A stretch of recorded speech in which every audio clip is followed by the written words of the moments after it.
of games, the ones that we've been watching, I think Game Lord looked a little bit better. So we'll have to see what they can do going into pick and ban, as you can see on your screens at home. Riven, not going to be going into this big matchup, taking off the table. Renekton, Renekton. No. I mean, if you look at these teams, do they look like teams that usually play normal conversations? Yeah. Okay, yeah, they do. But, okay, in the concept of give me the spice that I need right now in this Nint game, please. They've been threatening to give us the spice, haven't they? They've been talking about I want the magic touch of the unicorn. We'll have to see if they go for any really cool stuff. The Akali and the Rakan both taken off the table. I haven't seen too much of those getting gameplay today, but also Ezreal going to be removed. Nothing's super surprising in these bans, realistically. But Kai'Sa's open. True. Kai'Sa's open. We're not seeing that much Kai'Sa though. People don't really seem to be playing it right now. No, I mean, you take Varus and Nash out of the table and they're like, okay, I don't mind it. I'm going to play double support bot lane or fasting for that, and that's going to be my play. Oh man, on the But Corki's kind of a marksman, you know? Yeah, but you can put him mid. Like, we've seen him being flexed out more than we usually do.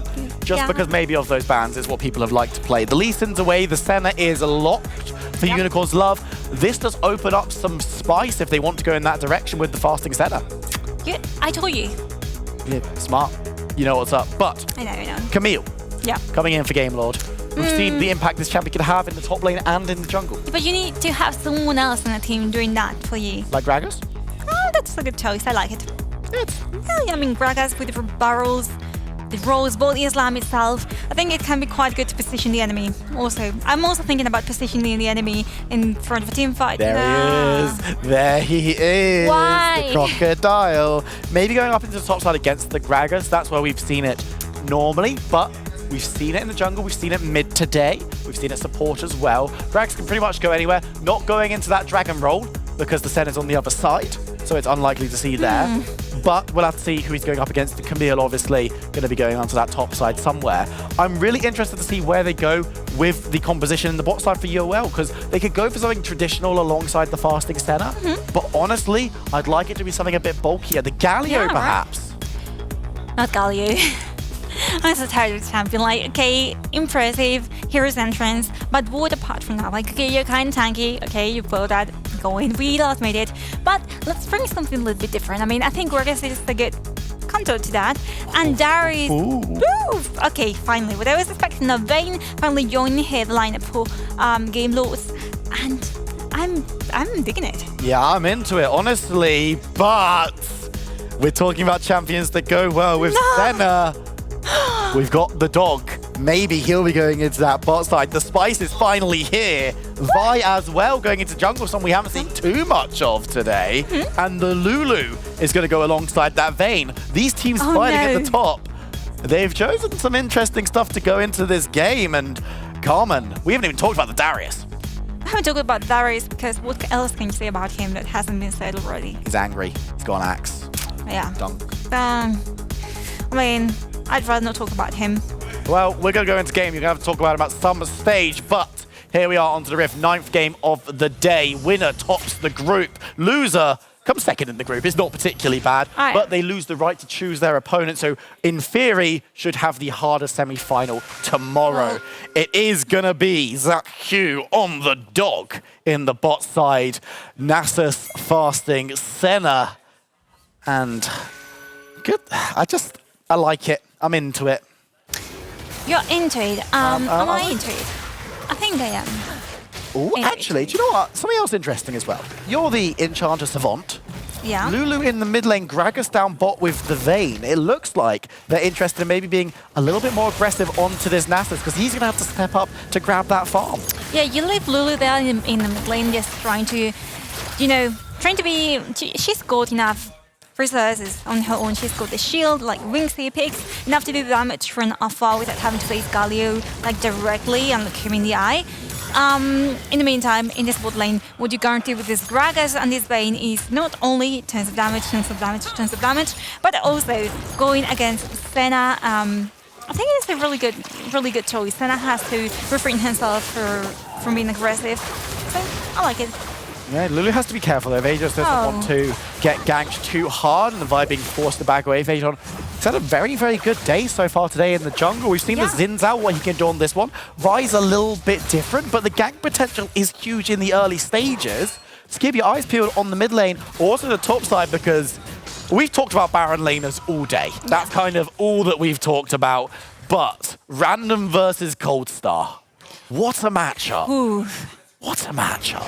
I mean, true that we've been talking about Baron laners, especially Leon, but Cold Star, Treat said he was obsessed with him. Like, He with did the keep way he talking played. about Cold Star. Yeah, he was like, I'm not even going to shut up.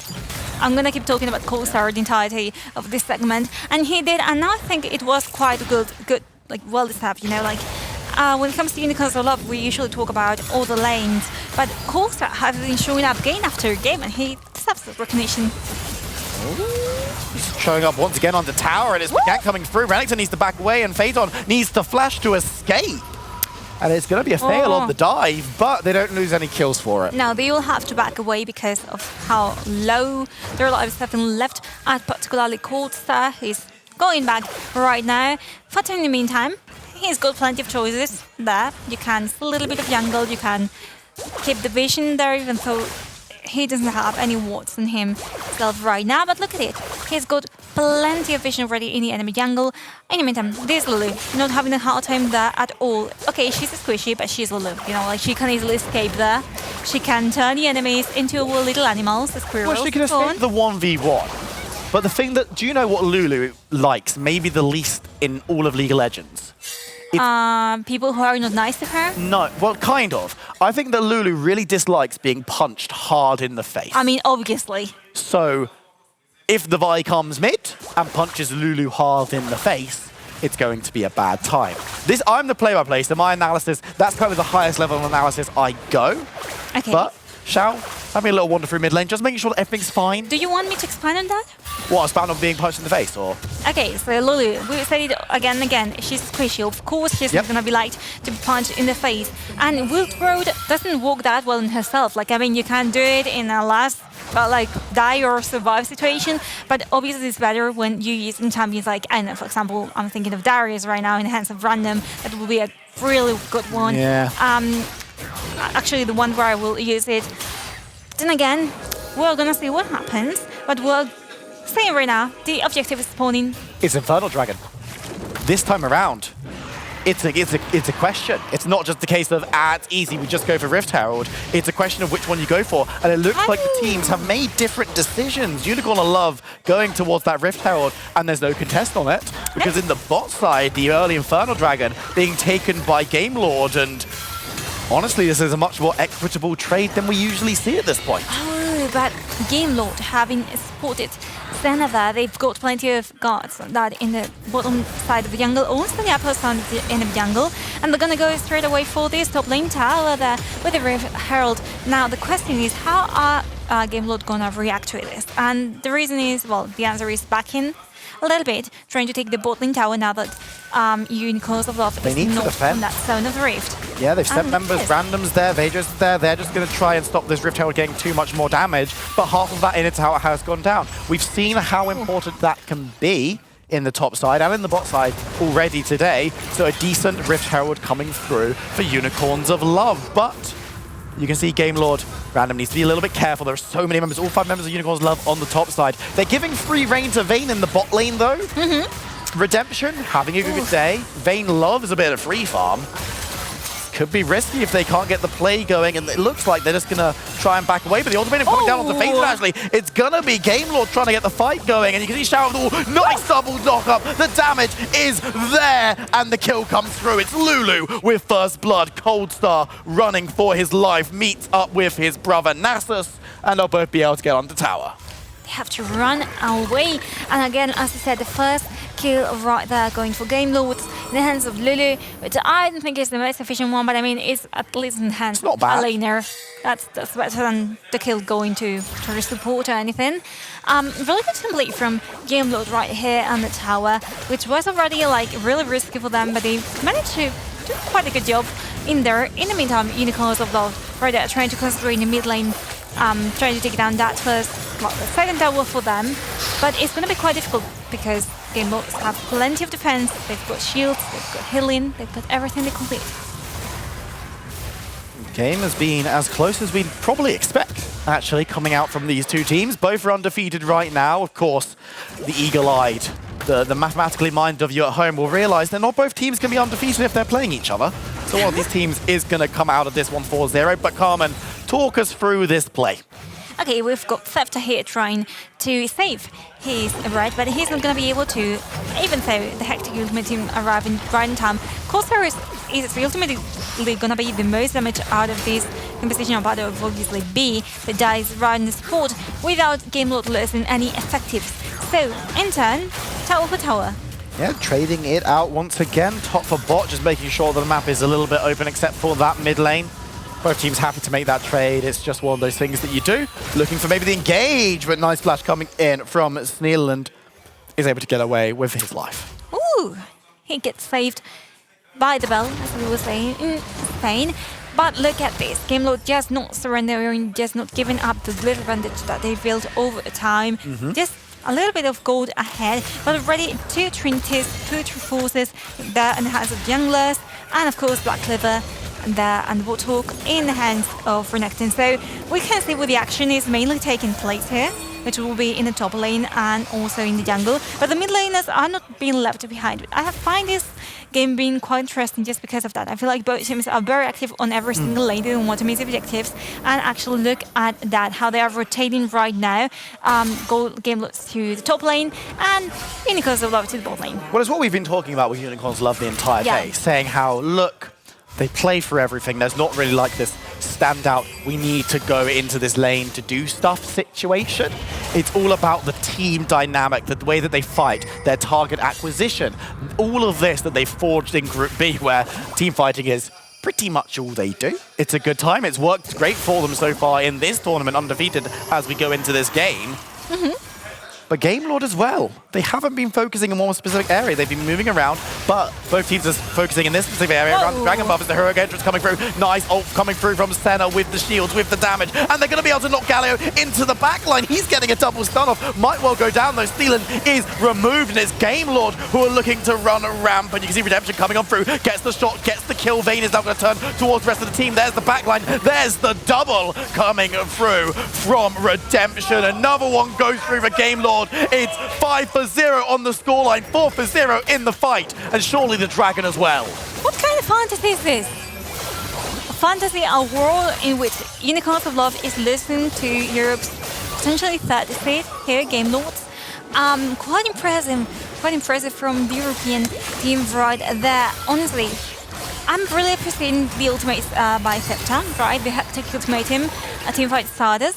And as well, Random, we've got the replay right there. You can see it here how they were trying to catch them from the side of Unicorns of Love.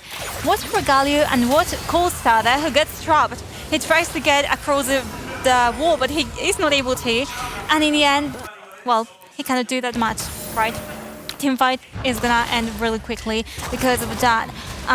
With one of the strongest members of the team taken outside, I mean, they're condemned. Yeah, I mean, the damage is coming on through, and Vayne has just been left alone for this entire game. Redemption hasn't been focused at all, and is now hitting those mid to late game points where the damage is going to be pretty scary. Baron on the menu at the 10-minute mark as well. So that's now the objective that we're going to keep our eyes most keenly on, at least until the next dragon spawns, and even then, you've got to imagine that Baron is higher priority. You can't love, they're down, but they're not out though. 5k gold deficit at the 10-minute mark isn't really where you want to be, but they've still got tools, they've still got pick, they've still got these strong champions, and their team fighting isn't too shabby either. And of course, Nasus, he's gonna be getting pretty big as the game goes on. I mean, but will the game go on? That's another question there. Nasus cannot escalate if the game doesn't go on for that so long. And we know that as well, we know things are like double the speed as in a normal League of Legends game. But this is a different thing. You can see here Thimble Winter, one of his abilities, max health, max mana, increasing every single stat. This is going to be really helpful moving on to the mid to late game. But what I'm going to say to you, and I'm going to posit this, Carmen, you can call me an idiot if I'm being an idiot. I'm not going to call you an idiot, you already are. In the super late game, Nasus might have all the stacks in the world. Yes. How is he getting onto Vayne? How is he doing that? We've got Lulu who's going to be running interference. Yes. Gragas is going to be running interference. Camille and Darius are going to be bundling towards him to get into the fight themselves. ZachQ is going to have such a hard time getting into fights, getting onto the one priority target. Okay, maybe Vader's on the Lulu is another one that should be going down early. But I just don't see a world where, unless Redemption really oversteps, really overplays his hand, he's getting caught by this late game damage threat.